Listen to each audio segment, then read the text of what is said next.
ನಮ್ಮೆಲ್ಲ ಪ್ರೀತಿಯ ರೈತ ಬಾಂಧವರಿಗೆ ನಮಸ್ಕಾರ. ಇಂದಿನ ಕೃಷಿರಂಗ ಕಿಸಾನ್ ವಾಣಿ ಕಾರ್ಯಕ್ರಮಕ್ಕೆ ಪ್ರೀತಿಯ ಸ್ವಾಗತ. ಇಂದಿನ ಈ ಕಾರ್ಯಕ್ರಮದಲ್ಲಿ ಘನ ಜೀವಾಮೃತದ ಉತ್ಪಾದನೆ ಹಾಗೂ ಬಳಕೆಯಲ್ಲಿನ ಅನುಭವ ಕುರಿತಂತೆ ಅರಕಲಗೂಡು ತಾಲೂಕು ಅರೇಗಲ್ಲು ಗ್ರಾಮದ ಪ್ರಗತಿಪರ ಕೃಷಿಕ ಕೆ.ಸಿ. ಮಂಜುನಾಥ್ ಅವರೊಂದಿಗಿನ ಸಂದರ್ಶನವನ್ನು ಕೇಳೋಣ. ಆತ್ಮೀಯ ಕೇಳುಗರೆ, ತಮ್ಮೆಲ್ಲರಿಗೂ ನಮಸ್ಕಾರ. ಇವತ್ತಿನ ಕಾರ್ಯಕ್ರಮಕ್ಕೆ ಸ್ವಾಗತ. ಇವತ್ತಿನ ಕಾರ್ಯಕ್ರಮದಲ್ಲಿ ಘನಜೀವಾಮೃತದ ಉತ್ಪಾದನೆ ಹಾಗೂ ಬಳಕೆಯಲ್ಲಿನ ಅನುಭವಗಳನ್ನು ನಮ್ಮೊಂದಿಗೆ ಹಂಚಿಕೊಳ್ತಾ ಇದ್ದಾರೆ ಅರಕಲಗೂಡು ತಾಲೂಕು ಕೊಣನೂರು ಹೋಬಳಿಯ ಅರಗಲ್ಲು ಗ್ರಾಮದ ಸಾವಯವ ಕೃಷಿಕರಾದ ಕೆ.ಸಿ. ಮಂಜುನಾಥ್ ಅವರು. ಮಂಜುನಾಥ್ ಅವರು ದೊಡ್ಡ ಹಿಡುವಳಿದಾರರು. ಸಂಪೂರ್ಣ ಜಮೀನನ್ನ ಅವರು ಸಾವಯವದಲ್ಲಿ ಮಾಡಬೇಕು ಅನ್ನುವಂತಹ ಮಹತ್ವಾಕಾಂಕ್ಷೆಯನ್ನ ಇಟ್ಟುಕೊಂಡು ಹಂತ ಹಂತವಾಗಿ ಸಾವಯವದತ್ತ ಪರಿವರ್ತನೆಯನ್ನ ಮಾಡ್ತಾ ಇದ್ದಾರೆ. ಅದರಿಂದ ಅನೇಕ ಅನುಕೂಲಗಳನ್ನು ಕೂಡ ಅವರು ಮಾಡಿಕೊಂಡಿದ್ದಾರೆ. ಈ ಘನಜೀವಾಮೃತ ಅನ್ನುವಂಥದ್ದು ಇತ್ತೀಚಿನ ದಿವಸಗಳಲ್ಲಿ ಹೆಚ್ಚು ಮಹತ್ವವನ್ನು ಪಡೆದುಕೊಳ್ತಾ ಇದೆ. ಜೀವಾಮೃತವನ್ನ ದ್ರವರೂಪದಲ್ಲೂ ಕೂಡ ನಾವು ಉತ್ಪಾದನೆಯನ್ನ ಮಾಡಬಹುದು, ಘನರೂಪದಲ್ಲಿಯೂ ಕೂಡ ಉತ್ಪಾದನೆಯನ್ನ ಮಾಡಬಹುದು. ಈ ಜೀವಾಮೃತ ಹೇಗೆ ಕೆಲಸವನ್ನ ಮಾಡುತ್ತೆ, ಮತ್ತೆ ಈ ಘನಜೀವಾಮೃತ ದ್ರವ ಜೀವಾಮೃತಕ್ಕಿಂತಲೂ ಹೇಗೆ ಭಿನ್ನವಾಗಿರುತ್ತೆ, ಏನೆಲ್ಲ ಅನುಕೂಲಗಳನ್ನು ಮಾಡಿಕೊಳ್ಳಬಹುದು ಅನ್ನುವಂಥ ವಿಚಾರಗಳನ್ನು ಇವತ್ತಿನ ಸಂಚಿಕೆಯಲ್ಲಿ ನಾವು ತಿಳಿದುಕೊಳ್ಳೋಣ. ಹೆಚ್ಚಿನ ಮಾಹಿತಿಯನ್ನ ಮಾಡಿಕೊಡ್ತಾ ಇದ್ದಾರೆ ಕೆ.ಸಿ. ಮಂಜುನಾಥ್ ಅವರು. ಮಂಜುನಾಥ್ ಅವರಿಗೆ ನಮಸ್ಕಾರ, ಕಾರ್ಯಕ್ರಮಕ್ಕೆ ಸ್ವಾಗತ. ಎಲ್ಲರಿಗೂ ನಮಸ್ಕಾರ. ತಾವು ಸಾವಯವ ಕೃಷಿಯನ್ನ ಮಾಡ್ತಾ ಇರ್ತಕ್ಕಂಥವ್ರು. ನಿಮ್ಮ ಸಾವಯವ ಕೃಷಿಯ ಅನುಭವಗಳನ್ನ ಹಿಂದಿನ ಒಂದು ಸಂಚಿಕೆಯಲ್ಲಿಯೂ ಕೂಡ ತಾವು ಹಂಚಿಕೊಂಡಿದ್ರಿ. ಈ ಸಾವಯವ ಕೃಷಿಯನ್ನ ಮಾಡಬೇಕು ಅಂತ ಹೇಳಿ ತಮಗೆ ಯಾಕೆ ಅನ್ನಿಸ್ತು? ನಮ್ಮ ಈ ಕೃಷಿ ಪದ್ಧತಿಯಲ್ಲಿ ಸಾವಯವ ಕೃಷಿ ಮಾಡೋರು ಭಾರಿ ಕಮ್ಮಿ ಇದ್ದಾರೆ. ಆದರೆ ನಾನು ಫಸ್ಟ್ ರಾಸಾಯನಿಕ ಕೃಷಿ ಮಾಡ್ಬೇಕಾದ್ರೆ ತುಂಬಾ ಪ್ರಾಬ್ಲಮ್ಗಳು ನನಗೆ ಎದುರಾಯಿತು. ಯಾವುದೇ ಪ್ರಾಬ್ಲಮ್ ಸಾಲ್ವ್ ಮಾಡೋಕ್ಕೂ ನನಗೆ ಆಗಲಿಲ್ಲ.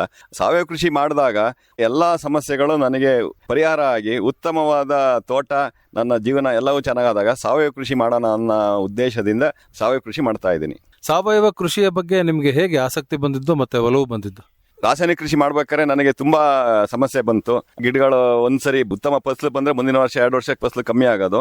ಹಾಗಾಗಿ ನಾನು ಇದರಲ್ಲಿ ಏನು ಸಮಸ್ಯೆ ಇದೆ ಅಂದಾಗ ನಾನು ಅನ್ಕೊಂಡೆ, ಭೂಮಿಲಿ ಗಿಡಗಳಿಗೆ ಬೇಕಾದ ಪೋಷಕಾಂಶಗಳು ಇದಾವೆ. ಈ ರಾಸಾಯನಿಕ ಗೊಬ್ಬರ ಹಾಕಿದಾಗ ಅದು ಬಿಸಿಲಲ್ಲಿ ಒಣಗ್ಬೋದು ಅಥವಾ ಮಳೆಯಲ್ಲಿ ತೊಯ್ದು ಹೋಗ್ಬೋದು. ಅದು ಗಿಡಕ್ಕೆ ಎಷ್ಟು % ಸಿಗುತ್ತೋ ಅಷ್ಟು ಕ್ರಾಪ್ ಬರುತ್ತೆ. ಆದರೆ ಸಾವಯವ ಕೃಷಿಯಲ್ಲಿ ನನಗೆ ಅತಿ ಹೆಚ್ಚು ಆಸಕ್ತಿ ಬಂದಿದ್ದು ಆ ಗಿಡಗಳ ಬೆಳವಣಿಗೆ ಮತ್ತು ಆರೋಗ್ಯ ಮತ್ತು ಗಿಡಗಳ ಫಸಲಿನ ಮೇಲೆ ನನಗೆ ಸಾವಯವ ಕೃಷಿ ಮೇಲೆ ಆಸಕ್ತಿ ಜಾಸ್ತಿ ಆಯಿತು. ಹಂತ ಹಂತವಾಗಿ ಸಾವಯವ ಕೃಷಿಯತ್ತ ತಾವು ಹೇಗೆ ಹೊರಳಿದ್ರಿ ಅನ್ನೋಂಥದ್ದನ್ನ ತಿಳಿಸ್ಕೊಡ್ತೀರಾ? ನಾನು ಫಸ್ಟ್ ಹಾಗೆ ಸಗಣಿ ಗೊಬ್ಬರನೇ ಹಾಕ್ತಾ ಇದ್ದೆ. ಆಮೇಲೆ ಅದು ಬಿಟ್ರೆ ಇನ್ನೇನು ಗೊತ್ತಿರಲಿಲ್ಲ. ಆಮೇಲೆ ಜೀವಾಮೃತ ಸ್ಟಾರ್ಟ್ ಮಾಡಿದೆ. ಜೀವಾಮೃತ ಆದ್ಮೇಲೆ ಅದನ್ನ ಮಾಡ್ತಾ ಇದ್ದೆ. ಆಮೇಲೆ ವೇಸ್ಟ್ ಡಿಕಾಂಪೋಸರ್ ಅಂದ್ರು, ಅದನ್ನು ಮಾಡಿದೆ. ಲಾಸ್ಟಿಗೆ ಗೋಕುಪಾಮೃತ, ಜೀವಾಮೃತ ಎಲ್ಲ ಮಾಡಿದಾಗ ಗೋಕುಪಾಮೃತದಲ್ಲಿ ನನಗೆ ಅದ್ಭುತವಾದ ಫಲಿತಾಂಶ ಕಾಣ್ತಾ ಇದೆ. ಅದನ್ನ ನಾನು ಲಿಕ್ವಿಡ್ ಆಗಿ ಕೊಡ್ತಾ ಇದ್ದೀನಿ. ಲಿಕ್ವಿಡ್ ಆದ್ರೆ ನನ್ನ ತೋಟಕ್ಕೆಲ್ಲ ಹಾಕೋದು ಕಷ್ಟ. ಅದನ್ನ ಘನಜೀವಾಮೃತ ಹೇಗೆ ಮಾಡಬೇಕು ಅನ್ನೋದನ್ನ ಯೋಚನೆ ಮಾಡಿದಾಗ ನನಗೆ ಸಗಣಿ ಇದೆ. ನನ್ನ ಹತ್ರ ಒಂದು 20 ಹಸುಗಳು ಮಾಡಿದ್ದೀನಿ ಘನಜೀವಾಮೃತಕ್ಕಾಗಿ. ಮತ್ತೆ ನನಗೆ ಸ್ವಲ್ಪ ಸ್ನೇಹಿತರಿದ್ದಾರೆ, ಅವರಿಗೊಂಚೂರು ಅನುಭವ ಹಂಚಾನ ಅಂತ ದನ ಸಾಕಿದ್ದೀನಿ. ಮುಂದಕ್ಕೆ ಅವರಿಗೆ ಒಂದು ಅನುಭವ ಆಗಲಿ, ನನ್ನ ಕೃಷಿಗೆ ಅವರು ಬರಲಿ ಅನ್ನೋ ಉದ್ದೇಶದಿಂದ ಘನಜೀವಾಮೃತ ಹೇಗೆ ಮಾಡ್ತೀನಿ ಅಂದರೆ, ನನ್ನ ಹತ್ರ ಯಥೇಚ್ಛವಾಗಿ ಸಗಣಿ ಸಿಗುತ್ತೆ. ಅದನ್ನು ಕುಕ್ಕಿಗೆ ಹಾಕಿಬಿಟ್ಟು ಗೋಕುಪಾಮೃತನ ಅದಕ್ಕೆ ಮಿಕ್ಸ್ ಮಾಡಿ 2 ದಿನ ಕುಕ್ಕಿಯಲ್ಲಿ ಇಡ್ತೀನಿ. ಒಂದು ದಿನ ಈ ಕುಕ್ಕಿಯಲ್ಲಿ ಇಟ್ಟರೆ ಇನ್ನೊಂದು ದಿನ ಅದನ್ನ ಇನ್ನೊಂದು ಕುಕ್ಕಿ ಹಾಕಿ ಒಣ ಗೊಬ್ಬರಕ್ಕೆ ಹಾಕ್ತಾ ಇದ್ದೀನಿ. ನನ್ನ ಪುಡಿ ಗೊಬ್ಬರ ಇದೆ. 1 kg ಇದನ್ನ 4 ಗಿಡಕ್ಕೆ ಹಾಕ್ಬೋದು. ಹಾಗಾಗಿ ಅದು ಉತ್ತಮ ಅಂತ ತಿಳ್ಕೊಂಡಿದ್ದೀನಿ. ಎಷ್ಟು ಜಮೀನಿದೆ ಮತ್ತೆ ಏನೇನು ಬೆಳೆ ಮಾಡಿದ್ದೀರಾ ಮಂಜುನಾಥ್? ನನ್ನ ಹತ್ರ 16 ಎಕರೆ ಜಾಗ ಇದೆ. ಅದರಲ್ಲಿ ಕಾಫಿ, ಮೆಣಸು, ಬಾಳೆ, ತೆಂಗು, ಅಡಿಕೆ, ಮತ್ತೆ ಬಟರ್ ಫ್ರೂಟ್ ಇದೆ, ಸಪೋಟ ಇದೆ, ಬಾಳೆ, ಪಪ್ಪಾಯಿ ಎಲ್ಲ ಇದೆ. ಎಲ್ಲಾ ಕ್ರಾಪಿಗೂ ಘನಜೀವಾಮೃತ ತುಂಬಾ ಚೆನ್ನಾಗಿ ಕೆಲಸ ಮಾಡುತ್ತೆ. ಅದರಿಂದ ನಾನು ಘನಜೀವಾಮೃತನ ಜಾಸ್ತಿ ಮಾಡ್ತಾ ಇದ್ದೀನಿ. ಏನೇನು ಬೆಳೆ ಮತ್ತೆ ಪ್ರಧಾನವಾಗಿ ಬೆಳೆದಿರ್ತಕ್ಕಂಥ ಬೆಳೆ ಯಾವುದು? ನನಗೆ ಅಡಿಕೆ ಇದೆ, ತೆಂಗಿದೆ, ಮತ್ತೆ ಕಾಫಿ, ಮತ್ತೆ ಮೆಣಸಿದೆ, ಬಾಳೆ, ಪಪ್ಪಾಯಿ ಇವೆಲ್ಲ ಬೆಳೆಗಳನ್ನ ಹಾಕಿದ್ದೀನಿ. ಈಗ ಅರ್ಶಿನ ಹಾಕ್ತಾ ಇದ್ದೀನಿ. ನೆಕ್ಸ್ಟ್ ಸ್ವಲ್ಪ ಕೆಸುವಿನ ಗೆಡ್ಡೆ, ಸುವರ್ಣಗೆಡ್ಡೆ, ಮರಗೆಣಸು ಈ ತರನ ಬೆಳೆದು ನಮ್ಮ ಆಹಾರ ನಾವೇ ಸ್ವಲ್ಪ ಉತ್ಪಾದನೆ ಮಾಡೋಣ ಯೋಚನೆ ಮಾಡ್ತಾ ಇದ್ದೀನಿ. ಈ ಜೀವಾಮೃತದ ಬಗ್ಗೆ ನಿಮ್ಗೆ ಗೊತ್ತಾಗಿದ್ದೆ ಯಾವಾಗ? ನನಗೆ ಹಾಸನದಲ್ಲಿ ಒಂದು ಕಾರ್ಯಾಗಾರ ಇತ್ತು. ಅದ್ರಲ್ಲಿ 5 ದಿನ ನಾವು ಅಟೆಂಡ್ ಮಾಡಿದೆ. ಫಸ್ಟ್ ಅಟೆಂಪ್ಟ್ ಅಲ್ಲಿ ನನಗೆ ಜೀವಾಮೃತ ಬಗ್ಗೆ ಜಾಸ್ತಿ ಉಳೋ ಬರಲಿಲ್ಲ. ಆದ್ರೂ ಜೀವಾಮೃತ ಮಾಡ್ತಾ ಇದ್ದೆ. ಗಿಡಗಳು ಚೆನ್ನಾಗಿ ರೆಸ್ಪಾನ್ಸ್ ಆಯ್ತು. ಆಮೇಲೆ ಘನ ಜೀವಾಮೃತನ ಅಲ್ಲೇ ಹೇಳ್ಕೊಟ್ಟಿದ್ರು, ಮುಚ್ಚಿಗೆ ಮತ್ತೆ ಎಲ್ಲ ಹೇಳಿದಾಗ ಘನ ಜೀವಾಮೃತ ನನಗೆ ಸುಲಭ ಅನಿಸ್ತು. ಆಗ ನಾನು ಘನ ಜೀವಾಮೃತ ಬಗ್ಗೆ ಜಾಸ್ತಿ ಇಂಟ್ರೆಸ್ಟ್ ಕಟ್ಟ. ಈಗ ದನಿನ ಗೊಬ್ಬರ ಇದೆಯಲ್ಲ, ಅದಕ್ಕೆ ಮಿಕ್ಸ್ ಮಾಡಿದ್ರೆ ನಮಗೆ ಸ್ವಲ್ಪ ಇದ್ರ ಜಾಸ್ತಿ ಇಂಟ್ರೆಸ್ಟ್ ಆಗೋದು. ಹಾಗಾಗಿ ಕಾಂಪೋಸ್ಟಿಗೂ ನಾನು ಘನ ಜೀವಾಮೃತನ ಬಳಸಿ ಉತ್ಪಾದನೆ ಮಾಡ್ತಾ ಇದ್ದೀನಿ. ಈ ಜೀವಾಮೃತ ಹೇಗೆ ಮಾಡ್ಕೊಳ್ತಿದ್ರಿ, ಅದನ್ನ ಮಾಡೋ ಅಂತದ್ದು ಹೇಗೆ, ಅದರ ಬಳಕೆಯನ್ನ ಮಾಡುವಂತದ್ದು ಹೇಗೆ ಅನ್ನೋಂಥದ್ದನ್ನ ಹೇಳಿ. ಮೊದಲಿಗೆ ಈ ದ್ರವ ಜೀವಾಮೃತದ ಬಗ್ಗೆ ಹೇಳಿ. ದ್ರವ ಜೀವಾಮೃತಕ್ಕೆ 10 kg ಸಗಣಿ, 10 ಲೀಟರ್ ಗಜ್ಜಲ, 2 kg ಬೆಲ್ಲ, ಮತ್ತೆ ಕಡಲೆ ಹಿಟ್ಟು 2 kg, ನಮ್ಮ ಭೂಮಿದು ಮಣ್ಣು, ಇಷ್ಟನ್ನು 200 ಲೀಟರ್ ನೀರಿಗೆ ಹಾಕಿ ಎಲ್ಲವನ್ನು ಹಾಕಿ ಕಲಸಿಡ್ಬೇಕು. ಅದು 5-6 ದಿನಕ್ಕೆ ಜೀವಾಣುಗಳು ಉತ್ಪತ್ತಿಯಾಗಿ ಜೀವಾಮೃತ ರೆಡಿ ಆಗುತ್ತೆ. ಅದನ್ನ ನೀವು ನೆಲಕ್ಕೆ ಗಿಡ ಸುತ್ತಾನು ಹಾಕ್ಬೋದು, ಭೂಮಿಗೆ ಎರಚಬಹುದು, ಅಥವಾ ನೀರಿನ ಮುಖಾಂತರ ಕೊಡ್ಬೋದು. ಭೂಮಿಗೆ ಎರಚಿದ್ರೆ ಅದರದ್ದು ಫಲಿತಾಂಶ ಚೆನ್ನಾಗಿ ಬರುತ್ತದೆ. ನೀವು ಹೇಗೆ ಬಳಕೆ ಮಾಡ್ತಿದ್ರಿ ಅದನ್ನ? ಜೀವಾಮೃತ ನಾನು ಫಸ್ಟ್ ಭೂಮಿಗೆ ಎರಚ್ತಾ ಇದ್ದೆ, ಅದು ನನ್ನ ಟೈಮಿಗೆ ಆಗ್ತಾ ಇರ್ಲಿಲ್ಲ.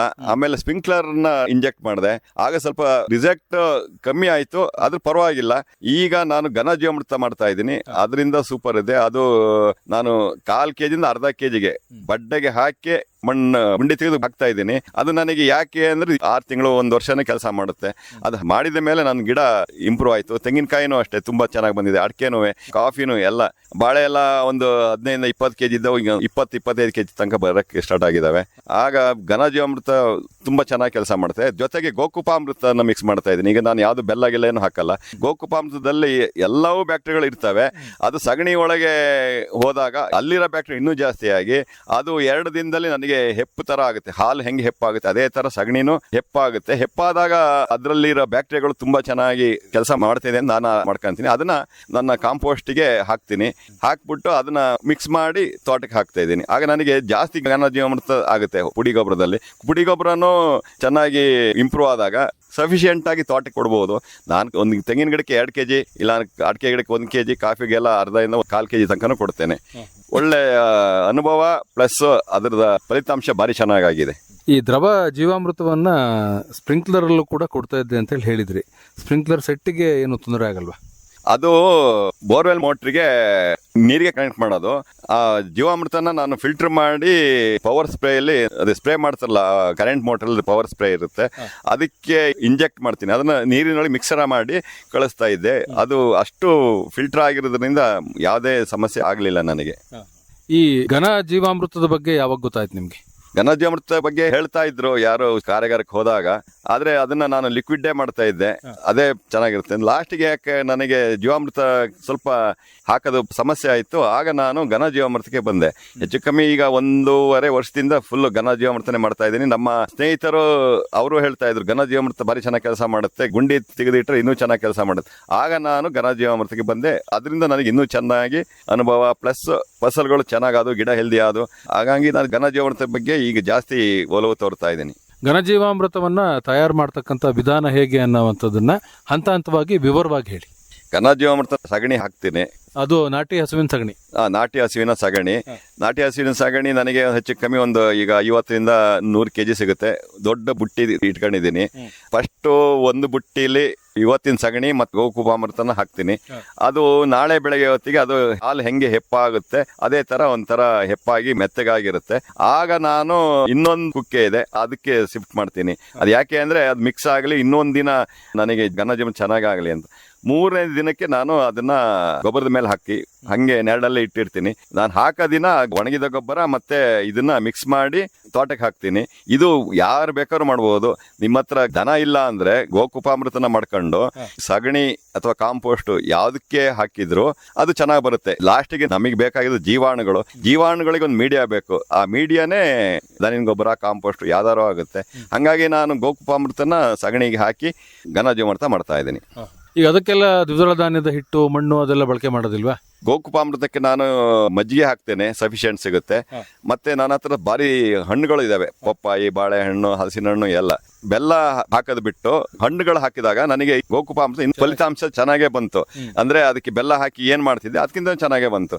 ಈ ಹಣ್ಣುಗಳು ತುಂಬಾ ದಿನ ಮೈಕ್ರೋಬ್ಸ್ಗೆ ಅಂದ್ರೆ ಸೂಕ್ಷ್ಮಾಣುಗಳಿಗೆ ಅದಕ್ಕೆ ಊಟ ಬೇಕು, ಆ ಊಟ ಕೊಡ್ತಾ ಇರುತ್ತೆ.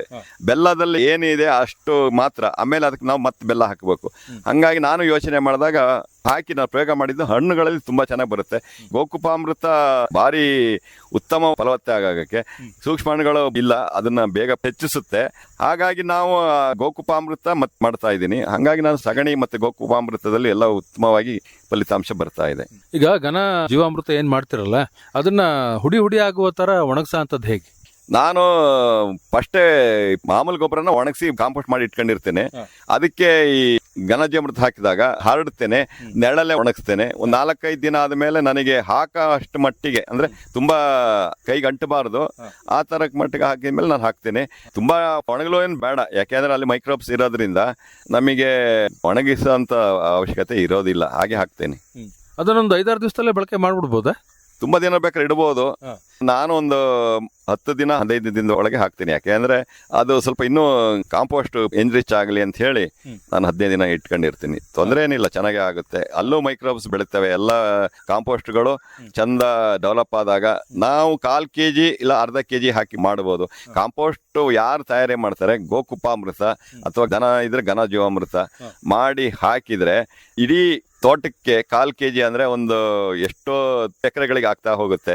ನೀವು ಕಾಂಪೋಸ್ಟ್ ಮಾಡೋದನ್ನ 1 ಕುಕ್ಕಿ ಹಾಕೋದನ್ನ 100 ಗಿಡಕ್ಕೆ ಹಾಕಂತ ಅನುಭವನ ನಾನು ಮಾಡ್ತಾ ಇದ್ದೀನಿ. ಇದು ಹೇಗೆ ಅಂದ್ರೆ ಅದರಲ್ಲಿರೋ ಅಂತ ಸೂಕ್ಷ್ಮಾಣುಗಳನ್ನ ನಾವು ಡೆವಲಪ್ ಮಾಡಬೇಕು. ಭೂಮಿಲಿ ನಮಗೆ ಬೇಕಾಗಿರೋದು ಬರೀ ಸೂಕ್ಷ್ಮಾಣುಗಳು. ಅಲ್ಲಿರೋ ರಂಜಕ, ಪೊಟ್ಯಾಶ್ ಮತ್ತೆ ಯಾವುದೇ ಸೂಕ್ಷ್ಮಾಣುಗಳನ್ನ ಕರಗಿಸಕ್ಕೆ ನಮಗೆ ಸೂಕ್ಷ್ಮಾಣುಗಳು ಬೇಕು. ಅದನ್ನ ನಾವು ಹೇಗೆ ಡೆವಲಪ್ ಮಾಡೋದು ಅನ್ನೋದನ್ನ ಘನಜೀವಾಮೃತದಲ್ಲಿ ಮಾಡ್ಕೊಂಡ ಮೇಲೆ ಇನ್ನೂ ಚೆನ್ನಾಗಿ ಅನುಭವ ಆಯಿತು. ಘನಜೀವಾಮೃತ ಮಾಡಿದಾಗ ನನಗೆ ಅದರದ ಫಲಿತಾಂಶ ಸೂಪರ್ ಆಯಿತು, ಚೆನ್ನಾಗೇ ಬಂತು ಗಿಡ.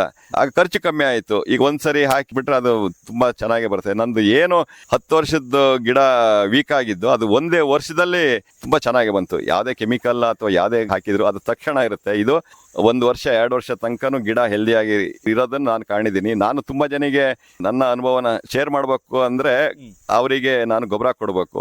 ಗೊಬ್ಬರ ಕೊಟ್ಟಾಗ ಮಾತ್ರ ಅವರಿಗೆ ಹೇಳೋದು, ಬಾಯಿಲ್ ಮಾತಲ್ಲಿ ಯಾರಿಗೂ ಅರ್ಥ ಆಗಲ್ಲ. ತುಂಬಾ ಜನ ನನ್ನ ಹತ್ರ ತಗೊಂಡು ಅಂದ್ರೆ ಒಂದ್ 2-3 ಜನ ಇದ್ದಾರೆ, ಅವರಿಗೆ ಮಾತ್ರ ನಾನು ಕೊಡಲು ಸಾಧ್ಯವಾಗ್ತಿರೋದು. ಅವ್ರದ್ದು ಅನುಭವ ನನಗೆ ಭಾರಿ ಚೆನ್ನಾಗಿ ಆಗಿದೆ. ಯಾಕೆ ಅಂದ್ರೆ ನಾನು ಒಬ್ಬನೇ ಮಾಡಿದ್ರೆ ನನ್ನ ತೋಟ ಮಾತ್ರ ಗೊತ್ತಾಗುತ್ತೆ, ನನ್ನ ತಪ್ಪುಗಳು ಗೊತ್ತಾಗಲ್ಲ. ಬೇರೆಯವರಿಗೆ ಕೊಟ್ಟಾಗ ಅದರ ಅನುಭವ ಚೆನ್ನಾಗಾದ್ರಿಂದ ಘನಜೀವಾಮೃತದಲ್ಲಿ ರಿಸಲ್ಟ್ ತುಂಬಾ ಚೆನ್ನಾಗಿ ಬರ್ತಾ ಇದೆ.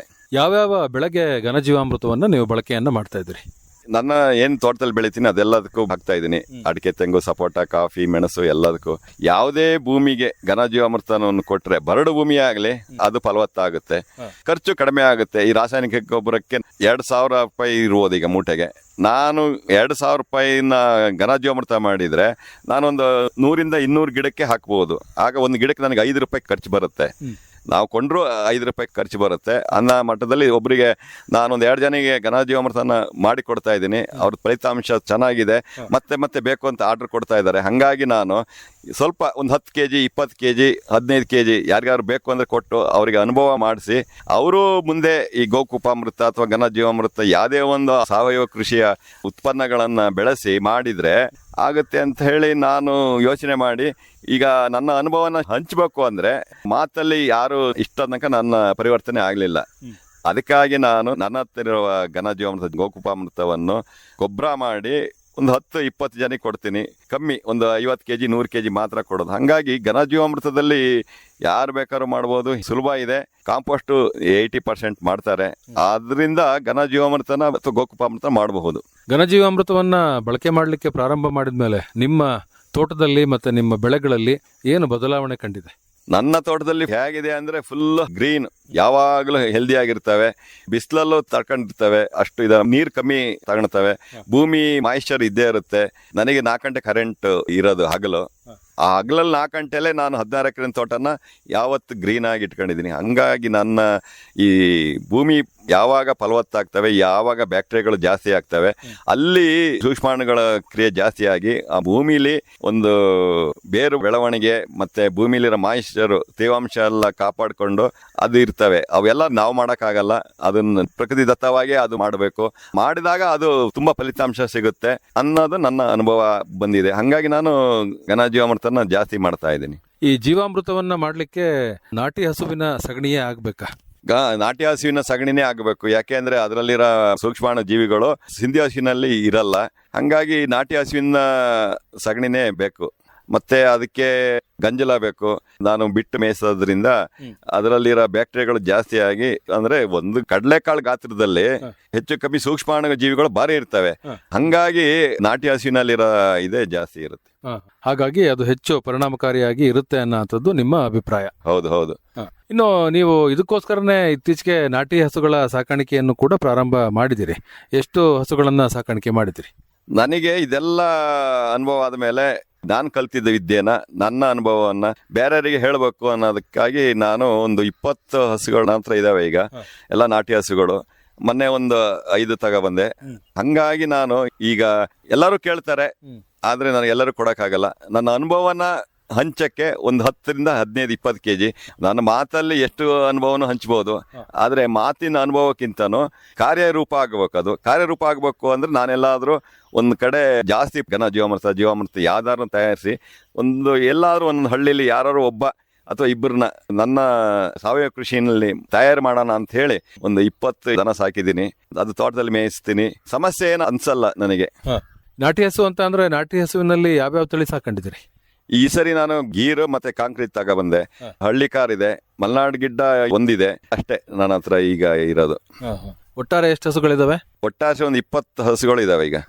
ಹಾಲು ಮಾರಾಟ ಮಾಡ್ತೀರಾ ಅಥವಾ ಮನೆ ಬಳಕೆ ಮಾಡ್ತೀರಾ? ಈಗ ಒಂದು 5 ಲೀಟರ್ ಹಾಲು ಸಿಗುತ್ತೆ.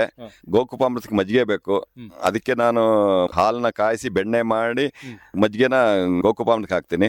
ಇನ್ನು ಮೊಸರು, ಮಜ್ಜಿಗೆ, ತುಪ್ಪನ ನಾನು ಉಪಯೋಗಿಸ್ತೇನೆ. ತುಪ್ಪ ನಾನು ಯಥೇಚ್ಛವಾಗಿ ಉಪಯೋಗಿಸ್ತಾ ಇದ್ದೀನಿ. ಯಾಕೆ ಅಂದ್ರೆ ಈ ಪೇಟೆ ಎಣ್ಣೆ ತಿಂದ್ರೆ ನಮಗೆ ದೇಹಕ್ಕೆ ಭಾರಿ ಮಾರಕ ಅಂತ ನಾನು ತಿಳ್ಕೊಂಡಿದ್ದೀನಿ. ಹಂಗಾಗಿ ನಾನು ತುಪ್ಪ, ಬೆಣ್ಣೆ ಜಾಸ್ತಿ ತಿಂತಾ ಇದ್ದೀನಿ. ನನ್ನ ಆರೋಗ್ಯನೂ ಚೆನ್ನಾಗಾಯ್ತು. ನಾನು 16 ಎಕರೆಗೆ ಬೇಸಿಗೆಯಲ್ಲಿ ಯಾರು ಜನ ಸಿಗದಲ್ಲ, ಕಮ್ಮಿ ಸಿಗೋದು. 16 ಎಕರೆಗೆ ನಾನು ಓಡಾಡಿ ಕೆಲಸ ಮಾಡ್ಬೇಕು ಅಂದ್ರೆ ದಿನಕ್ಕೆ ಒಂದು 10 ಕಿಲೋಮೀಟರ್ ನಡಿಬೇಕು ಅಂದ್ರೆ ಎನರ್ಜಿ ಬೇಕು. ಎನರ್ಜಿ ಎಲ್ಲಿದೆ ಅಂದ್ರೆ ನಮ್ಮ ನಾಟಿ ಹಸುವಿನ ತುಪ್ಪದಲ್ಲಿದೆ. ನಾನು ನಾಟಿ ಹಸುವಿನ ಕೊಟ್ಟಿಗೆ ಹೋದಾಗ ಅಲ್ಲಿರೋ ವಾತಾವರಣ ನನ್ನ ಆರೋಗ್ಯಕ್ಕೆ ಭಾರಿ ಉತ್ತಮವಾಗುತ್ತೆ. ಹಂಗಾಗಿ ನಾಟಿ ಹಸುವಿನ ಸಂಖ್ಯೆ ಜಾಸ್ತಿ ಆದಷ್ಟು ನನಗೆ ಉತ್ತಮ ಅನಿಸ್ತಾ ಇದೆ. ಈಗ ಸಾವಯವದಲ್ಲಿ ಏನೆಲ್ಲ ಉತ್ಪನ್ನಗಳು ನಿಮಗೆ ಸಿಗ್ತಾ ಇದಾವೆ? ನನಗೆ ಕಾಫಿ ಇದೆ, ಮೆಣಸಿದೆ, ಬಾಳೆ ಬರುತ್ತೆ, ಪಪ್ಪಾಯ ಬರುತ್ತೆ, ಬಟರ್ ಫ್ರೂಟ್ ಇದೆ, ಕರಿಮೆಣಸಿದೆ. ಇಷ್ಟು ನಾನು ಬೆಳೀತಾ ಇದ್ದೀರಿ. ಈಗ ಪೇಟೆ ಪಟ್ಟಣಗಳು ಹತ್ತಿರದಲ್ಲಿದ್ರೆ ತೊಂದರೆ ಇಲ್ಲ. ನಿಮ್ಗೆ ಯಾವ ಊರು ಕೂಡ ಅಥವಾ ಪಟ್ಟಣಗಳು ಕೂಡ ಹತ್ತಿರದಲ್ಲಿಲ್ಲ. ಈ ಗ್ರಾಮೀಣ ಭಾಗದಲ್ಲಿ ಇದ್ಕೊಂಡು ಸಾವಯವ ಕೃಷಿಯಲ್ಲಿ ಉತ್ಪನ್ನಗಳನ್ನ ಉತ್ಪಾದನೆ ಮಾಡಿದ್ರೆ ಅವುಗಳಿಗೆ ಒಂದಷ್ಟು ಮಾರುಕಟ್ಟೆ ಸಮಸ್ಯೆ ಆಗುತ್ತೆ ಅನ್ನುವಂಥದ್ದು ಅನೇಕರ ಅಭಿಪ್ರಾಯ. ನೀವು ಹೇಗೆ ಮಾರುಕಟ್ಟೆಯನ್ನು ಮಾಡ್ತಾ ಇದ್ದೀರಿ? ನನಗೆ ತೆಂಗು, ಸಪೋಟ ಇವಕ್ಕೆಲ್ಲ ನಾನು ಮಾರ್ಕೆಟ್ ಮಾಡ್ತೇನೆ. ಗ್ರಾಹಕರಿಗೆ ನೇರವಾಗಿ ಮಾರುಕಟ್ಟೆ ಮಾಡ್ತಾ ಇದ್ದೀನಿ. ನನ್ನ ವಸ್ತುಗಳನ್ನ ಭಾರಿ ಆಸೆ ಪಟ್ಟು ತಗೊಳ್ತಾರೆ. ಹಂಗಾಗಿ ನನಗೆ ಸಮಸ್ಯೆ ಏನಾಗಿಲ್ಲ ಮಾರ್ಕೆಟ್ಗೆ. ಈ ಸರಿ ಒಂದು ಅರ್ಶಿನ ಬೆಳೆಯೋಣ ಅಂತ ಇದ್ದೀನಿ. ಅರ್ಶಿನ ಹಾಕಿಬಿಟ್ಟು ಮಾರಿದ್ರೆ ಆರೋಗ್ಯಕ್ಕೆ ಅರ್ಶಿನ ಭಾರಿ ಕೆಲಸ ಮಾಡುತ್ತೆ. ಹಂಗಾಗಿ ನಾನು ಅರ್ಶಿನ ಈ ಸರಿ ಬೆಳೀತಾ ಇದ್ದೀನಿ. ನಂದು ಯಾವುದೇ ಒಂದು ವಸ್ತುಗಳು ಇದ್ರೂ ಅದನ್ನ ನೇರ ಮಾರ್ಕೆಟ್ ಮಾಡಬಹುದು. ಮುಂದಕ್ಕೆ ಇನ್ನೂ ಇಂಪ್ರೂವ್ ಆಗುತ್ತೆ. ಗ್ರಾಹಕರ ಸಂಖ್ಯೆ ಜಾಸ್ತಿ ಆಗುತ್ತೆ. ನಾವು ಸಾವಯವ ಕೃಷಿ ಇಲ್ಲಿ ಏನು ಬೆಳೆದೀವಿ ಅದು ನಾನು ಬೆಳೆದೆ ಅಂತ ಗ್ರಾಹಕರಿಗೆ ತೋರಿಸಿದ್ರೆ ಆಗ ನಮ್ಮ ವಸ್ತುಗಳು ತುಂಬಾ ಚೆನ್ನಾಗಿ ಸೇಲ್ ಆಗ್ತಾರೆ, ಇಷ್ಟಪಡ್ತಾರೆ, ಅವರು ಸಂತೋಷವಾಗಿರ್ತಾರೆ ತಗೊಂಡು. ನಿಮ್ಮ ಯಾವ ಉತ್ಪನ್ನಗಳಿಗೂ ಕೂಡ ಮಾರುಕಟ್ಟೆ ಸಮಸ್ಯೆ ಏನಿಲ್ಲ ಅಲ್ವಾ? ಸದ್ಯಕ್ಕೆ ಯಾವ್ದು ಸಮಸ್ಯೆ ಇಲ್ಲ. ಉತ್ತಮವಾಗಿ ಬೆಲೆನೂ ಕೊಡ್ತಾರೆ. ಆಮೇಲೆ ನನ್ನ ವಸ್ತುಗಳನ್ನ ನನ್ನ ಗ್ರಾಹಕರಿಗೆ ಕೊಟ್ಟಾಗ ನನಗೂ ಒಂದು ಖುಷಿ ಇರುತ್ತೆ. ನಾನು ಸಾವಯವ ಕೃಷಿಲಿ ಬೆಳೆದು ನನ್ನ ಗ್ರಾಹಕರಿಗೆ ನಾನು ಕೊಡ್ತಿದ್ದೀನಿ ಅಲ್ಲ ಅನ್ನೋ ಸಮಾಧಾನವೂ ನನಗಾಗಿದೆ. ಅವರು ಖುಷಿ ಪಡ್ತಾರೆ, ಇಂಥ ವಸ್ತುಗಳು ನಮಗೆ ಸಿಗ್ತಾ ಇದೆಯಲ್ಲ ಅನ್ನೋ ಅನುಭವ ಅವರಿಗೂ ಇದೆ, ನನಗೂ ಇದೆ. ಹಂಗಾಗಿ ಸಾವಯವ ಕೃಷಿ ಮಾಡಬೇಕು ಅಂದ್ರೆ ಗ್ರಾಹಕರನ್ನ ಪೇಟೆಲ್ ಹುಡುಕ್ಬೇಕಾಗಿಲ್ಲ. ನಾನು ಹಳ್ಳಿಲೇ ಜಾಸ್ತಿ ಹುಡುಕೋರು. ಯಾಕೆ ಅಂದ್ರೆ ಹಳ್ಳಿಲಿ ಅದರ ರುಚಿ ಕಂಡ್ರೆ ತುಂಬಾ ಅನುಭವಿಗಳು ಅದನ್ನ ಬೆಳೆಯಕ್ಕೆ ಸ್ಟಾರ್ಟ್ ಮಾಡ್ತಾರೆ ಅನ್ನೋ ನನ್ನ ಉದ್ದೇಶದಿಂದ ನಾನು ಹಳ್ಳಿಲೇ ಎಲ್ಲ ಮಾರ್ಕೆಟ್ ಮಾಡ್ತಾ ಇದ್ದೀನಿ.